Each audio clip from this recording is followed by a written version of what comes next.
And you're just in time for Siasa Brigade, your weekly most comprehensive show on matters politics and governance here in Kenya. My name is Richard Mwenja, always a pleasure to have you on board. Now on this particular edition, how about we take a nosedive and look at the place of historical injustices in defining the present day politics here in Kenya. And of course, who better to discuss on that particular subject other than Herman Manyora, East Africa's most renowned public scholar. Herman, great to see you, sir. Yes, Richard, how are you? Quite well. How about you? Wonderful. In a khaki and floral shirt? Yes. What? I mean, this is the month of love. You did red the other day. Now you're doing floral shirts. Yes. It's all about flowers for you. Just love. A shirt, just a shirt. Just a shirt? Yes. You go to the wardrobe and pick what you get and put on. Nothing to do with power because it's also a shades of royal purple. No. Not a dynasty? No, I'm not. I'm a village boy.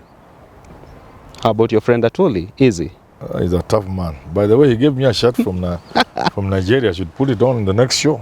The land of the wife to Magoha? The late Magoha? No. Yeah, Nigeria. Oh. Yes. We can't wait to see you done in one. I will.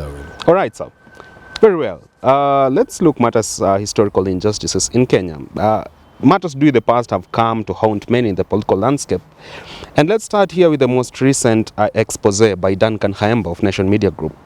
He did a story covering, trying to trace the authors of Robert Ouko's murder. And therein, we saw names come on board, and one of the investigators came and said that it was the late President Moi and Nicholas Biwott who are responsible for the death of Robert Ouko. It has elicited so much reaction. But just from a general reaction, a first reaction for that case, when you see the nation going towards this road of trying to remind people who are responsible for the high-profile deaths and about personalities that had really endeared themselves to the masses, does it make your heart quake in a bit? Because we've seen the political temperature still rise. So you go back and try to trace Robert Ouko and so forth. How does you react to this? If the Nation Media Group wants to get sales, to make profits, I understand. But they will not convince me they are telling us something that we can believe. These political assassinations are never easy to unravel. And I will not even read. I didn't even read. Even with confessions from insiders? Which insiders? The colleagues. If I say something, does it mean it happened? These were the investigators who worked with the special branch, along with Gachagua and the rest. We have heard many things. We have heard from all manner of people. I personally am not convinced that Moi will be there when Ouko is being killed. I'm personally convinced. Do you think possible? Then again, do you think now the media, in as much as they are looking for sales or for sensational profiling? If someone took them to court, you'll see them sweating. They'll retrieve their statements? Of course. Do you think that's the right way the media should approach such issues in as much as they are looking at marketing? The media is also lazy. How so? I doubt that they have done enough investigations. They don't spend on that. Which media house can put down money for investigative journalism? Which one? None.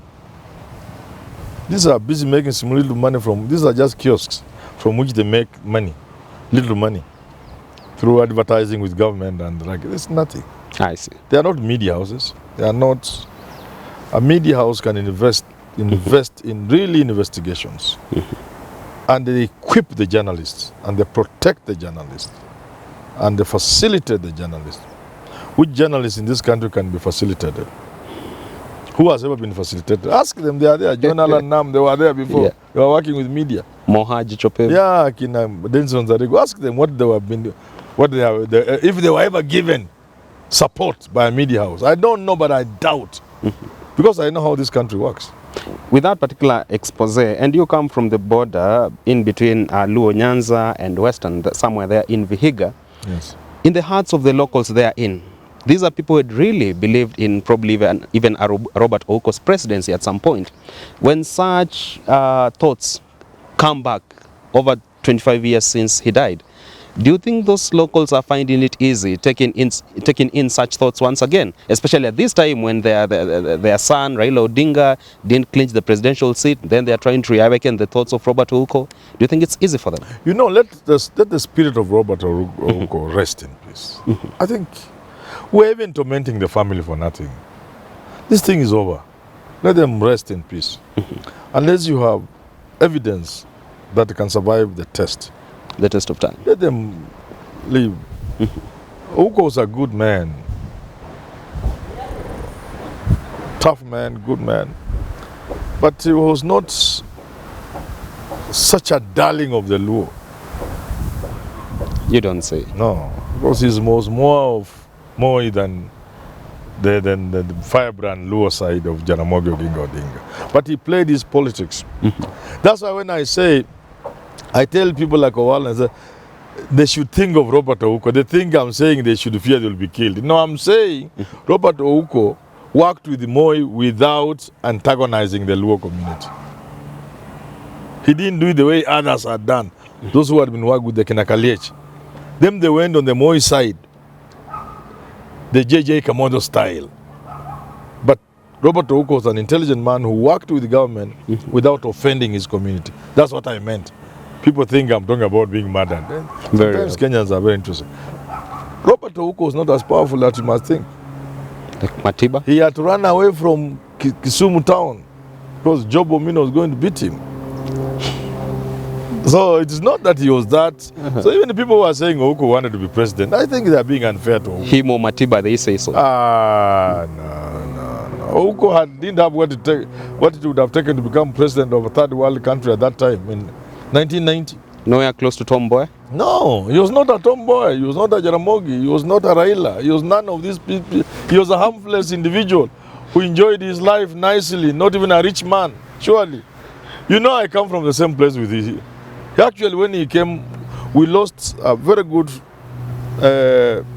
person, Dr. Morris Dangan, rest his soul, Lord. Come from my home, just village. When Ouko came there and he was speaking our language, people were shocked. Huh? We thought it was Luo.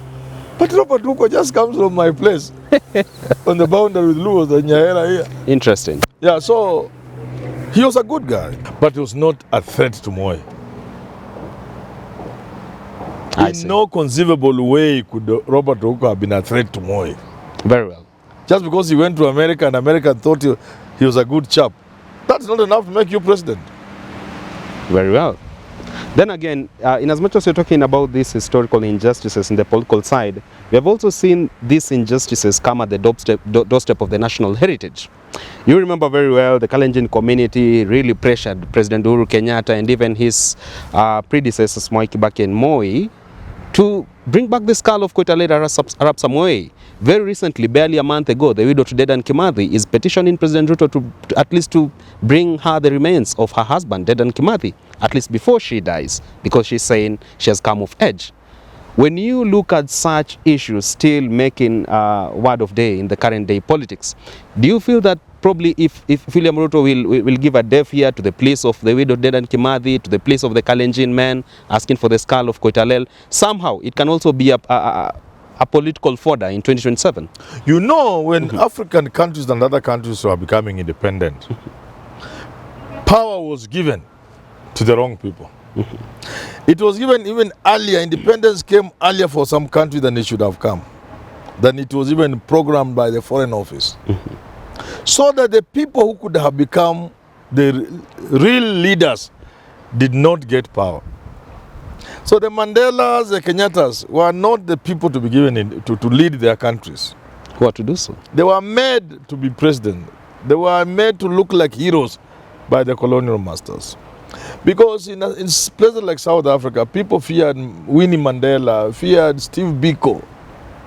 You know? Yeah, sure. In Kenya, you had nationalists like people like Dedan Kimathi, who may not have had what it would take to be a modern state president, but that could inspire people into doing great things. And if you did not bring the people you brought to get independence, really people, really nationalists would have become the president and the leaders of this country. So, to answer your question, right from independence, we have never had people leading this country who have the interest of the people. From Kenyatta to the current president, all these people are doing the bidding of the West. Bidding of the West, you say? They can never do anything to offend the West. Including our national heritage? So, in this day and age with the science, how long will it take to locate Dedan Kimathi's grave? It's said somewhere in committee around there. It's a no-brainer. With the current state of science, you just get the grave. And that's why Osama bin Laden was not buried anywhere. He was thrown somewhere in the middle of the sea. Because it will be a shrine. His grave will be a shrine. So if we want Dedan Kimathi's grave, we'll just get it. If we want to get from Koitalel's head, if it is there, they will just get it. But these are houseboys serving the Western interests. Under the shackles of the Western influence. Yeah, that is a fact. But so very well. We live with it. We have to accept it. True. Yeah. How about when residents of Mount Kenya, even those around Nandi Hills, in the White Highlands of the settlers during those times, they're coming forward and say there's also some sort of betrayal when it comes to compensation. You remember the historic laying of the arms in Ruringu Stadium. The Mau Mau veterans came, surrendered their weapons in exchange for land. We're gonna settle you somewhere, and then you start a new life, a new lease of life. To this date, most of them were never compensated. They are still landless, their generations has come, they are grappling with poverty, they are in. Would you say such injustices will probably be leveled at the doorstep of a number of politicians, even in their current political careers, and it could actually torment them? You know, the politicians in this country we have do not work for the people. Those who got independence didn't get it to work for the people. The difference between Jaramogi Oginga and Kenyatta was about that thing you are mentioning. That why would the people die, struggle, be jailed, detained, lose their land? Then we get independence and we don't make any change in their lives. But you see, the people themselves must pay for their folly. The people for whom Jaramogi was fighting, they were not Luos. The people whose land was alienated were not Luos. They were Kikuyus. But the same Kikuyus have been made to feel Jaramogi is an enemy. Raila is an enemy. The person who would, if you made Raila president in this country, some of these issues he will address. Really, even the land issue? Yeah, of course. He would address. That's something he has fought for. He understands it so well. He may have become a capitalist along the way, but he's better placed to fight land injustice than anybody around here. So there is the people who complicate, but we don't blame the people again. The people have been the best, and even in these particular regions where our independence struggle heroes come from, many of them continue to be landless, but they're in as actually generations of long-time leaders who have parcels of land ranging 100,000 acres and so forth. Is it so hard for the government, say, to actually ask them to probably part with just a little bit for that, at least to share with the rest? This is complex. When Mugabe said, how would we say we are independent if we don't possess this land from white farmers and give them to the people? He was made to look like a pariah. He was made to look like an animal.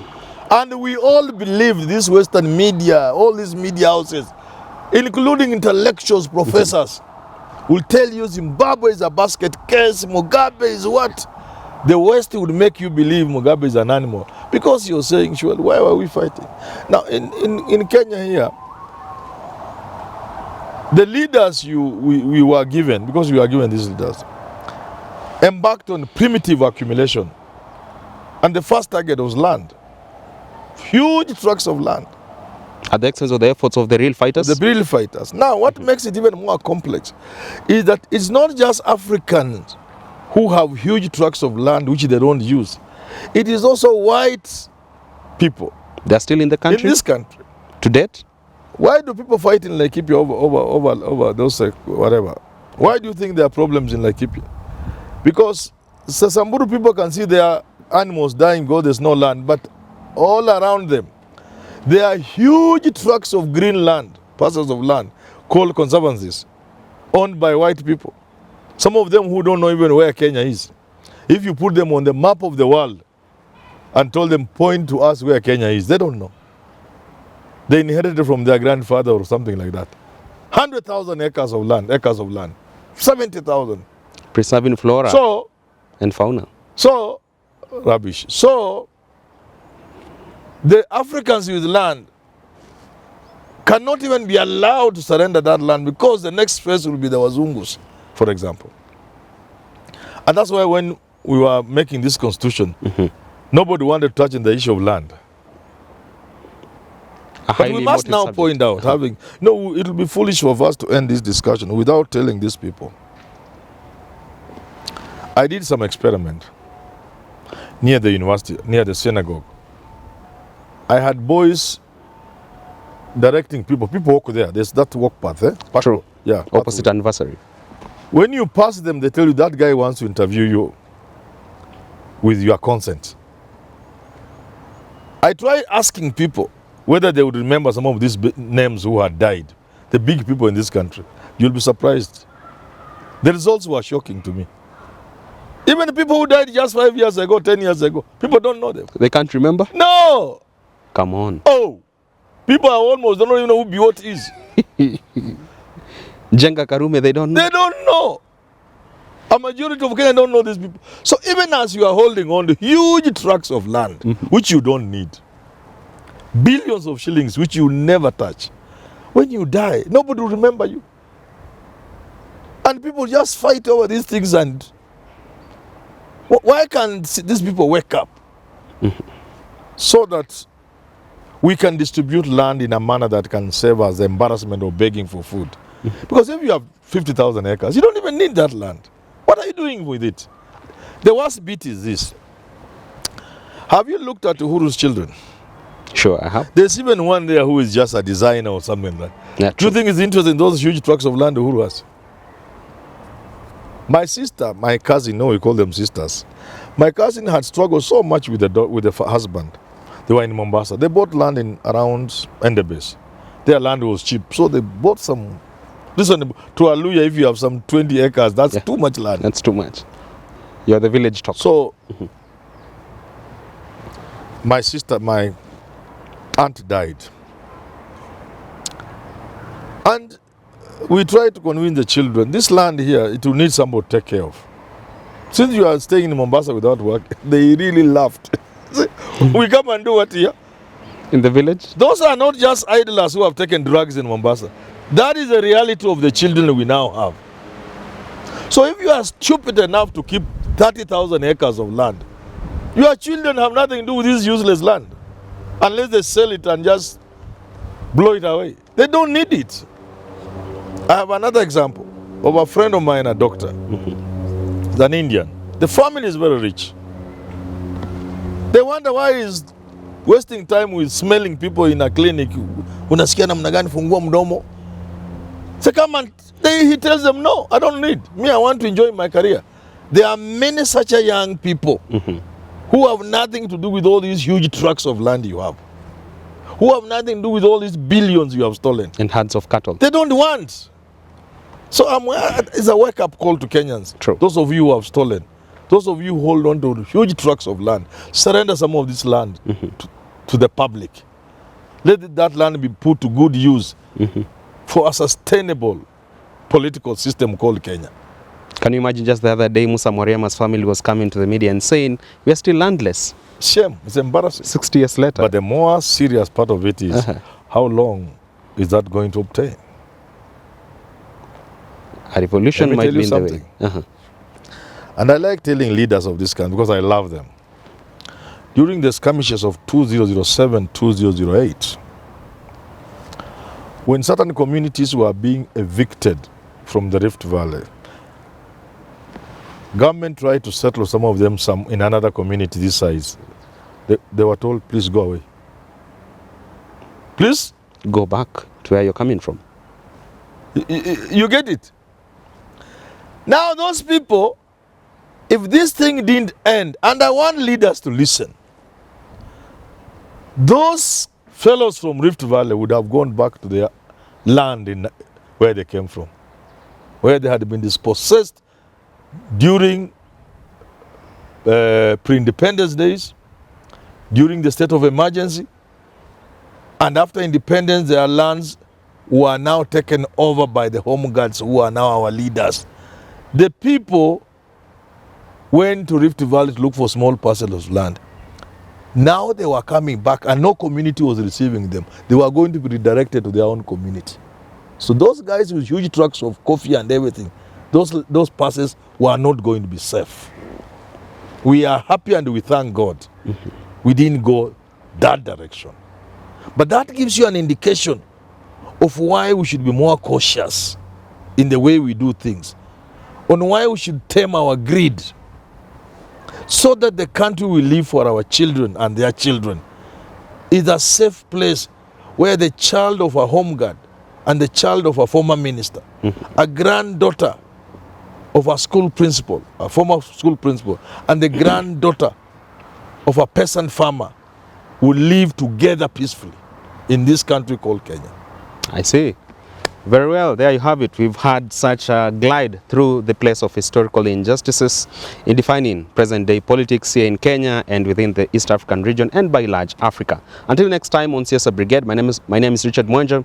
Indeed, an honor to always have you on board, and also remember to watch our subsequent editions of this particular show and also Business Glide, which touches on matters economy. Also tune in to other shows with Evan Sokinyi, Jadil Kabiro, and on our sister channel, that is Let's Talk Love Kenya, you'll get Waris Kimathi with all you need to know in the world of love. Until next time, God bless.